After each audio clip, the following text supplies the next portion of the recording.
Hello everyone, my name is Elmira and today I'll teach all the young media management wannabes how to become an efficient decision maker.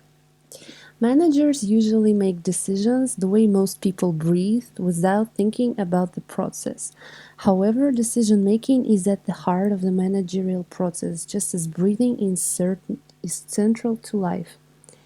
Making decisions without considering the process works reasonably well on a day-to-day basis. However, decision-making is a skill.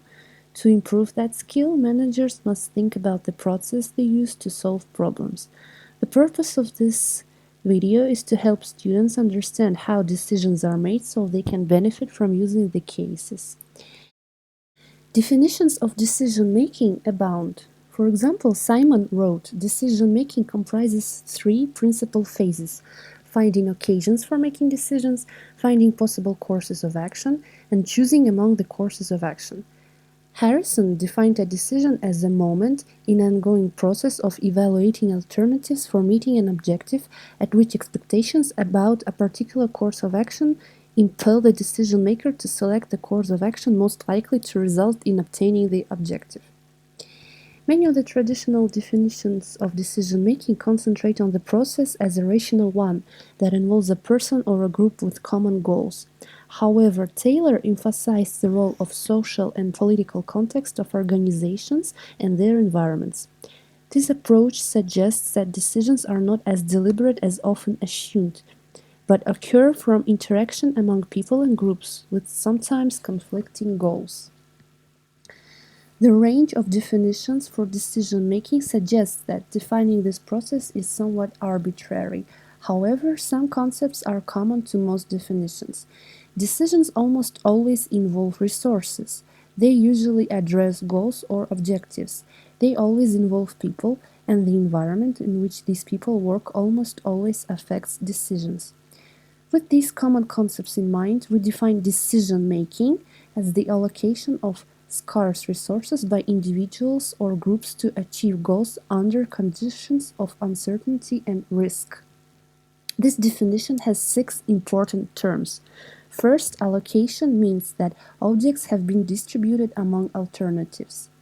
Just as a family allocates its income for food, clothing, housing, transportation, and entertainment, media managers must decide how to distribute their resources. Scarce resources reflect the fact a manager never has all of the resources he or she would like. Available resources are people's time and money. To a degree, these two resources are interchangeable. If you have money but need time, you can hire others. If you have time but need money, you can sell that time. Certainly, other forms of resources are available, but all are related to time and money. For example, technology is a way of increasing the effectiveness and efficiency of time and is acquired with money. Other forms of resources are derivative of time and money, or are ways of improving the allocation of time and money. The third term includes individuals and groups. Decisions can be made by one person or by two or more people functioning as a unit. All other things equal, it takes less time for one person to make a decision than it does a group. However, ease of decision is not the same as effectiveness of decision. Groups make some decisions better than individuals do. Goal is the fourth term. In our definition, goal means a decision has a purpose. The nature of business goals is complex and has been the subject of much debate and research. In pursuing goals, managers act either in a strictly rational way or with bounded rationality. Managers act in a strictly rational way when their goal is to maximize some aspect of business.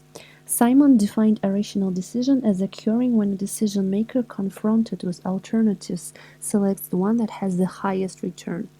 This definition of rationality is the basis of classical economic theory and has resulted in the idea that business should maximize some goals, whether it be profits, revenues, or sales. In place of this rational assumption for decision-making, Simon suggested the principle of bounded rationality. This principle recognizes that humans cannot be rational in the strict traditional sense. Rather, he proposed that humans pursue goals in a purposeful manner, but this pursuit is limited by nature of people and by social environment in which they live. As a result, people will seek goals and make decisions that work to satisfy instead of maximize their benefits from the decisions. This satisficing approach means people adopt goals and decision outcomes that are acceptable within the constraints faced by the organizations. Uncertainty is the fifth term of the definition that needs discussion. We define uncertainty as meaning all decisions are probabilistic. No decision outcome is 100% certain. Reducing uncertainty starts with a subjective estimate of the probability that an outcome will occur. However, all such subjective estimates share two characteristics. A. They are based on analysis of information, and B. They also are based on assumptions about measurement and time that limit their objective nature. The accuracy of the information and the quality of analysis determines how well the subjective statement of probability predicts rain or the football game winner. The word risk, the final term in the definition, is used differently here than in traditional decision-making literature. Risk refers to the amount of resources committed to accomplishing a goal and, therefore, the amount of resources that might be lost. Figures shown here can be used to illustrate the importance and difficulty of decisions to media organization. A decision that concerns a relatively great risk and a high level of uncertainty is important and difficult. In fact, such a venture might not be undertaken. A decision that has little risk and uncertainty would be relatively unimportant and easy to make.